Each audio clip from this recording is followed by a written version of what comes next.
आउज़ुबिल्लाहिमिनश्शैतानिर्रजीम बिस्मिल्लाहिर्रहमानिर्रहीम। Royal UTV की तरफ से अस्सलाम वालेकुम। रॉयल यूटीवी एक दफ़ा फिर आपकी खिदमत में हाजिर है। आज की वीडियो में हम मज़ीद थोड़ी सी और बात करेंगे तुर्की की सूरत हाल पर, हाया सूफिया की सूरत हाल पर कि कितनी इसकी ज़्यादा इम्पोर्टेंस है और ईसाइयों के लिए, और इसके बारे में क्या अजीब व गरीब वाक़यात मशहूर हैं उस पर भी थोड़ी सी बात करेंगे। ईसाइयों का क्या नज़रियात हैं इस पर बात की जाएगी। साथ ही साथ हम मलहमतुल कुबरा यानी आर्मागेडन पर भी थोड़ी सी बात करेंगे कि हालात किस तरफ जा रहे हैं, उस पर थोड़ी सी बात करेंगे। इसके अलावा हम बात करेंगे कि क्यों कर रूस जो है वो कदीम बाज़ंतीनी सल्तनत कहा जाता है और वो कौन से अवामिल हैं, वो कौन से लोग हैं जो इसकी इस अहया की तरफ इसको धकेल रहे हैं। आप लोगों से गुजारिश है कि हमारे चैनल को सब्सक्राइब करें, साथ ही साथ बेल आइकन को भी हिट करें ताकि आप लोगों को मज़ीद नोटिफिकेशंस मिल सके हमारी अगले आने वाली वीडियोस के मुतालिक। बहुत ही अहम खबरें अगर आप देखें तो हमारी वीडियो को पूरी तरीके से देखें, क्योंकि इसमें बहुत सारी चीज़ें आपको बताई जाएंगी। हालात तेज़ी से बदल रहे हैं, इसलिए हम आपसे गुजारिश करते हैं कि हमारी वीडियो को पूरी तरीके से देखें। अर्दोगान साहब ने बुनियादी तौर पर तमाम होने वाली तनकीद को रद्द कर दिया है जो हाया सूफिया के मस्जिद में तब्दील करने के फ़ैसले के हवाले से उन पर की गई थी। उन्होंने कहा कि जो ममालिक इस्लामोफोबिया से मुतालिक इक़दामात नहीं कर सके हैं उनको चाहिए कि वो चुप रहें, क्योंकि वो किसी तौर पर भी इस बात के मुत्तहिक नहीं हैं कि वो तुर्की पर तनकीद कर सकें, क्योंकि ये तुर्की का अंदरूनी मामला है। तुर्की ने इस जगह को फ़तह किया था और अब तुर्की चाहे तो इसको मस्जिद में तब्दील करे या कोई और फ़ैसला करे। इस ज़मीन में आर्मागेडन का जो सवाल है वो मज़ीद इम्पॉर्टेंट हो जाता है कि आर्मागेडन है क्या। आर्मागेडन के मुतालिक मुतादिद अहादीस में अगर देखा जाए तो ऐसा ही लफ्ज़ हमारे यहाँ भी इस्तेमाल हुआ है जिसको मलहमतुल कुबरा यानी हरमजदून कहा जाता है। आर्मागेडन में बाइबल में और ईसाई मुबल्लिगीन के नज़दीक ये नज़रिया है कि हज़रत ईसा दुनिया के आखिरी टाइम पर दुनिया में आएंगे और फिर वो एक बड़ी जंग की क़यादत करेंगे, ईसाइयों की क़यादत करेंगे, मसीहों की क़यादत करेंगे, जिसमें दूसरे जो कौमें हैं उनको शिकस्त होगी। ख़ास तौर पर वो यहूदियों और मुसलमानों के हवाले से ऐसी बातें करते हुए नज़र आते हैं। इस ज़मीन में सदर रोनाल्ड रेगन की तकरीर जो है वो बहुत ही ज़्यादा इम्पोर्टेंट है। हम वहाँ कुछ पढ़कर सुनाएंगे आपको ताकि आपको अंदाज़ा हो कि उन्होंने वो लफ्ज़ क्या कहे थे। उन्होंने बुनियादी तौर पर एक चर्च में खिताब करते हुए कहा था कि कम से कम 20 करोड़ सिपाही मशरिक यानी मुस्लिम ममालिक से आएंगे, जबकि करोड़ों सिपाही मगरबी ताकतों के होंगे। सल्तनत रोमा की तजदीद व क़याम के बाद फिर ईसा मसीह इन मशरकी अफवाज पर हमला करेंगे जिन्होंने इनके यरूशलेम को गारत कर दिया है। अब ये आगे जाकर बहुत ही ज़्यादा इंपॉर्टेंट बातें वो कहते हैं कि इसमें कोई शक नहीं है कि यरूशलेम से 200 मील दूर इतना खून बहेगा कि वो ज़मीन से घोड़ों की बाग की बुलंदी तक पहुंच जाएगा और ये सारी वादी इंसानों और जानवरों के खून से भर जाएगी। सदर रेगन ने गुफ्तगू जारी रखते हुए कहा कि अगरचे ये बात समझ में नहीं आती, लेकिन इस दिन खुदा इंसानी फितरत को ये इजाज़त दे देगा कि वह अपने आप को पूरी तरह जाहिर कर दे। दुनिया के सारे शहर लंदन, पेरिस, टोक्यो, न्यूयॉर्क और शिकागो वगैरह सब के सब इस दिन सफ़ा हस्ती से नेस्त व नाबूद हो जाएंगे। अब यहाँ पर एक बहुत बड़ी इंपॉर्टेंट बात वो कहते हैं, अमेरिका के सदर, एक और सदर वो कहते हैं कि इसराइल का क़याम बाइबल की पेशन गोई और बाइबल के बयान का हासिल जो है वो इसकी तकमील है। इस ज़मीन में बड़ी इंपॉर्टेंट बातें की सदर रोनाल्ड रेगन ने, जो कि इम्पॉर्टेंट है वो ये, इन्होंने ये बात भी कही कि सल्तनत रोमा की तजदीद व क़याम के बाद फिर ईसा मसीह मशरकी अफवाज पर हमला करेंगे जिन्होंने इनके यरूशलेम को गारत कर दिया है। यहाँ पर ये बहुत ही इंपॉर्टेंट बात है। इस ज़मीन में फिर हमें ये बात महसूस होती है कि वो आखिर कौन सी सल्तनत रोमा के हया के क़याम व तजदीद की बात कर रहे हैं, यानी रेनेसांस की बात कर रहे हैं। यहाँ पर हमें ये बात समझ में आती है कि ये वो यकीनी तौर पर इस ज़माने में भी जो है वो रशियन फेडरेशन यानी सोवियत यूनियन के ख़ात्मे के बाद जो रशियन फेडरेशन का क़याम होना था और फिर उसको बाज़ंतीनी सल्तनत में जो तब्दील हो जाना था उसके मुतालिक बात कर रहे थे, जो बहुत ही अहम बात है। यकीनी तौर पर अमेरिका में एक ऐसी लॉबी है जो चाहती है कि रूस के साथ मिलकर जो ईसाई हैं, कदामत परस्त ईसाई हैं, वो एक ऐसा इत्तेहाद बनाएं जिससे फिर वो यरूशलेम पर हमला कर सकें और इस तरीके से एक वही रियासत का क़याम वापस आ जाए दुनिया में जिसको हमने किंगडम ऑफ जेरूसलम की सूरत में देखा था, जो सुल्तान सलाहुद्दीन अय्यूबी के हमला करने से पहले थोड़े अरसे पहले कायम हुई थी।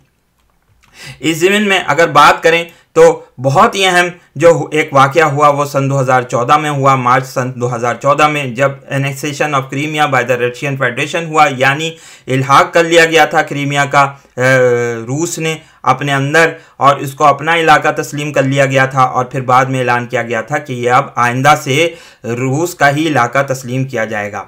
इस ज़मीन में अगर हम देखें, नक्शे की मदद से भी आपको बताते हैं यहाँ पर कि यहाँ देखें कि रशिया ने बड़ी प्लानिंग के तहत जो है वो क्राइमिया पर कब्ज़ा किया।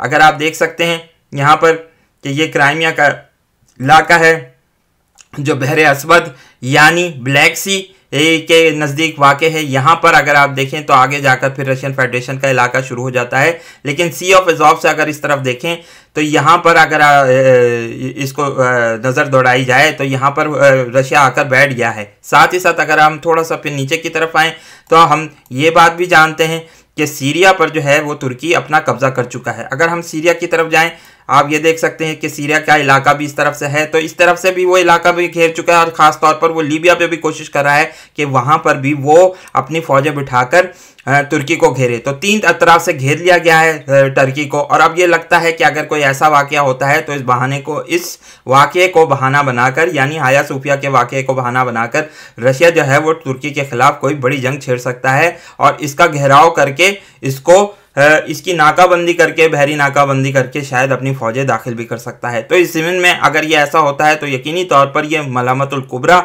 जिसका रसूल अल्लाह सल्लल्लाहु अलैहि वसल्लम ने अपनी हदीस में कहा है कि तकरीबन ईसाई जो हैं, रोमी जो हैं, वो करीबन जो हैं वो 80 झंडों के तहत तुम पर हमला करेंगे, शाम में लड़ाई होगी, दामिक और अम्माक में वो उतरेंगे। और इसके अलावा रसूल अल्लाह सल्लल्लाहु अलैहि वसल्लम ने एक बहुत अहम बात करी कि उन 80 झंडों में से जो हर एक झंडा होगा उसके जो झंडे तले अफवाज होंगी उनकी तादाद 12,000 होंगी, यानी तकरीबन 9,80,000 का ये लश्कर होगा जो हमला करेगा इस वक्त यरूशलेम के इलाके पर। तो ये महसूस होता है कि ये सूरत हाल कुछ ऐसी बनती हुई नज़र आ रही है हमें।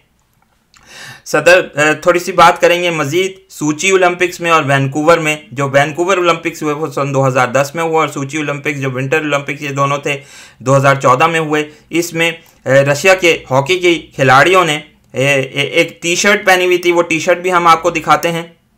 ये टी शर्ट आप देख सकते हैं, इसमें अगर आप देखें तो इसमें एक बाज नज़र आ रहा है, और साथ ही साथ इसमें आपको एक जो है वो पत्ता भी नज़र आएगा। ये बुनियादी तौर पर ये जो निशान आप देख रहे हैं ये रशिया का निशान करार पाया है, और ये अगर देखा जाए तो ये रशिया का निशान दर हकीकत उसी कदीम बाज़ंतीनी सल्तनत के ईगल से मुराद ली जाती है जिसका वो कौमी निशान था। तो इस बुनियाद पर यह बात की जा सकती है कि हर तरीके से जो सदर प्यूटन है वो चाहते हैं कि कदीम बाज़ंतीनी सल्तनत का अहया हो सके रशिया की सूरत में। अब बात करते हैं थोड़ी सी हाया सोफिया के मुतालिक। यहाँ हाया सोफिया की क्या अहमियत है। हाया सोफिया के मुतालिक कुछ अजीब व गरीब नज़रियात हैं, कुछ ईसाई अकीदा है जिसकी बुनियाद पर वो कहते हैं कि एक ये वक्त आएगा कि इसको दोबारा फतह कर लिया जाएगा। इस ज़मीन में वो एक रिवायत बयान करते हैं कि जब सन 1453 पे सुल्तान मोहम्मद फ़ातिह सानी ने यरूशलेम कुस्तुनतुनिया पर हमला किया था, तो उस वक्त कुछ जो बतरीख थे, कुछ पादरी जो थे वो इबादत कर रहे थे। जब उन्होंने देखा कि सुल्तान आया चाहता है तो वो उन्होंने अपने आप को एक कमरे में बंद कर लिया था, एक दरवाजे को बंद कर लिया था, और वो ये कहते हैं कि वो दरवाज़ा आज भी बंद है। और जब दोबारा से इस हाया सूफिया को फतह किया जाएगा, इसको दोबारा से कॉन्कर कर लिया जाएगा, इसकी कॉन्क्विस्ट होगी और कोई भी ईसाई जो हैं वो आ सकते हैं यहाँ पर, इसको फतह कर लेंगे, तो फिर इस दरवाजे को खोला जाएगा और इसमें से फिर वो जो अपनी पादरी हैं वो अपनी इबादत को कंप्लीट करेंगे। ये उनका एक नज़रिया समझा जाता है। इसके अलावा एक और बहुत अहम बात ट्रू क्रॉस के मुतालिक भी कही जाती है। ट्रू होली क्रॉस दर हकीकत वो सलीब थी जिसमें ईसाइयों के अकीदे के मुताबिक हज़रत ईसा अलैहिस्सलाम को सलीब पर चढ़ा दिया गया था।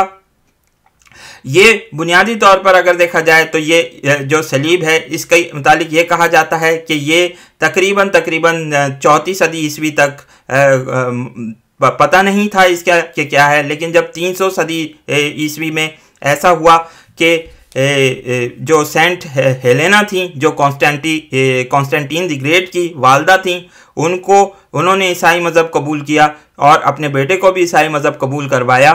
तो उसके बाद जो है उन्होंने यरूशलेम का दौरा किया था, जहां पर वो उस चर्च की तरफ गई। छोटा सा एक चर्च बना दिया गया था उस इलाके में, जहां पर उस पहाड़ी पर बना दिया गया था जहां ईसाइयों के बकौल हज़रत ईसा को सलीब पर चढ़ा दिया गया था। हम मुसलमानों का नज़रिया ये नहीं है, हम ये समझते हैं कि हज़रत ईसा को सलीब पर नहीं चढ़ाया गया बल्कि उनकी एक छवि को सलीब पर चढ़ाया गया, लेकिन बहरहाल ईसाइयों का ये नज़रिया है। तो वहाँ पर उन्होंने एक चर्च तामीर कर लिया था। उस चर्च के अंदर उनको 3 क्रॉस मिले थे। फिर किसी तरीके से उन्होंने ये दरियाफ्त कर लिया, कुछ वो कहते हैं कि कोड़ी को औरत को लाया गया था और तीनों क्रॉस पर उसको जो टकराया गया था उससे उसकी टक्कर कराई गई थी और फिर एक से यानी उसका टच किया गया था। फिर बाद में ये पता चला था कि वो औरत सही हो गई थी, तो जिस क्रॉस से सही हुई थी उसी क्रॉस को दरहकीकत माना गया कि ये वही क्रॉस है, ये वही सलीब है जिस पर हज़रत मसीह अलैहिस्सलाम को सलीब पर चढ़ा दिया गया था। इसी बुनियाद पर फिर बाद में ये होता है कि ये यरूशलेम में थी, लेकिन जब ससानी वॉर्स हुई हैं, शुरू हुई हैं रसूलुल्लाह सल्लल्लाहु अलैहि वसल्लम के ज़माने में, तब खुसरो परवेज़ ने यरूशलेम पर हमला करके, हम थोड़ा सा यहाँ पर आपको तस्वीर भी उसकी दिखाते हैं खुसरो परवेज़ की। तकरीबन 620 या 621 में जब यरूशलेम पर हमला हुआ है तो वहाँ से इस ट्रू क्रॉस को छीन लिया गया था और ये इस जो ईरानी थे वो अपने साथ ले गए थे इसको। वहाँ पर चूँकि खुसरो की एक बेगम थी जिसका नाम शीरी है, जिसके मुतालिक हम जानते हैं कि शीरी और फरहाद के किस्से मशहूर भी हैं। इस शीरी का जो आबाई मज़हब था वो ईसाई था, तो उसने ट्रू क्रॉस को रखा अपने पास, उसको ज़ाया होने से बचाया। लेकिन बाद में जब हेराक्लियस ने हमला करके ईरान की सल्तनत को तबाह किया, ससानी सल्तनत को तबाह किया, तो वो अपने साथ इस क्रॉस को वापस ले गया था। कुछ लोग अब यहाँ पर ये थ्योरी पेश करते हैं कि ये जो क्रॉस था, इस क्रॉस को यरूशलेम वापस ले जाया गया, लेकिन कुछ लोग, बहुत सारे लोग ये बात करते हैं कि इसको वापस कदीम बाज़ंतीनी सल्तनत के दारुल हुकूमत यानी कुस्तुनतुनिया ले जाया गया था और आया सूफिया में रख दिया गया था। लेकिन जब 1453 में हमला हुआ है तो कुछ ईसाइयों ने, कुछ पादरियों ने इस क्रॉस को एक जहाज़ में रखा था और भेजने की कोशिश करी थी, लेकिन वो क्रॉस जो है वो बहरा मारमुरा में दूसरे नवादरात के साथ डूब गया था। इसी बुनियाद पर वो ये कहते हैं कि बहरा मारमुरा में चाहे कैसा ही मौसम क्यों ना हो, वहाँ पर कभी भी कोई तूफ़ान नहीं आता है, कोई सैलाब नहीं आता है, कोई चीज़ नहीं होती है। तो ये इसी बुनियाद पर हम ये कह सकते हैं कि आया सूफिया जो है वो इंतहाई अहमियत का हामिल है। कुछ लोग ये भी कहते हैं, बाज़ ईसाइयों के नज़दीक ये भी बात है कि शायद इसी वो जो क्रॉस है, जो असली सलेब है, वो अभी तक यहाँ पर किसी सुरंग में मौजूद है। लोग उसकी तलाश भी करते हैं। ये भी बात कही जाती है कि इसको तलाश किया जा रहा है, यहाँ पर कुछ लोग कोशिश करते हैं, लेकिन वो अभी तक नहीं मिला है, क्योंकि तुर्की की जो गवर्नमेंट है वो इस बात की कतई तौर पर इजाज़त नहीं देती है कि नीचे पहुँची हुई सुरंगों को नुकसान पहुँचाया जाए, क्योंकि उससे ख़तरा ये पैदा हो सकता है कि ये इमारत गिर सकती है, क्योंकि ये काफ़ी पुरानी है। तकरीबन 537 में इसको पहली दफ़ा तामीर किया गया था। तो अब इस बुनियाद पर यह बात कही जा सकती है कि आया सूफिया की अहमियत बहुत ज़्यादा है, इसलिए इसको मस्जिद में तब्दील करने का फ़ैसला ईसाई दुनिया में एक ज़लज़ले से कम नहीं है। इसकी क्या कॉन्सिक्वेंसेस निकलेंगे वो यकीनी तौर पर हमें अगले आने वाले सालों में ज़रूर पता चलेगा, किस तरीके से ईसाई दुनिया रिएक्ट करती है। जैसा कि हम देख भी चुके हैं कि रशियन ऑर्थोडॉक्स चर्च और ग्रीक ऑर्थोडॉक्स चर्च ने इसकी शदीद मजम्मत की है और तुर्की को कहा है कि इसका अपना फ़ैसला वापस लिया जाए। लेकिन सदर तैयब अर्दोगान जो हैं वो जमे हुए हैं, वो चाहते हैं कि सल्तनत उस्मानिया का आया हो, वो वापसी हो उसकी, और किसी तरीके से फिर जो है वो तुर्की का जो पुराना दौर था वो वापस आ जाए। बहरहाल हम इसको देखते रहेंगे, इसको रिपोर्ट करते रहेंगे। आप लोगों से गुजारिश है कि हम चैनल को सब्सक्राइब करें, हमारी वीडियो को लाइक करें, शेयर करें, दोस्तों के साथ डिस्कस करें। बहुत बहुत शुक्रिया। अस्सलामु अलैकुम और अल्लाह हाफिज़।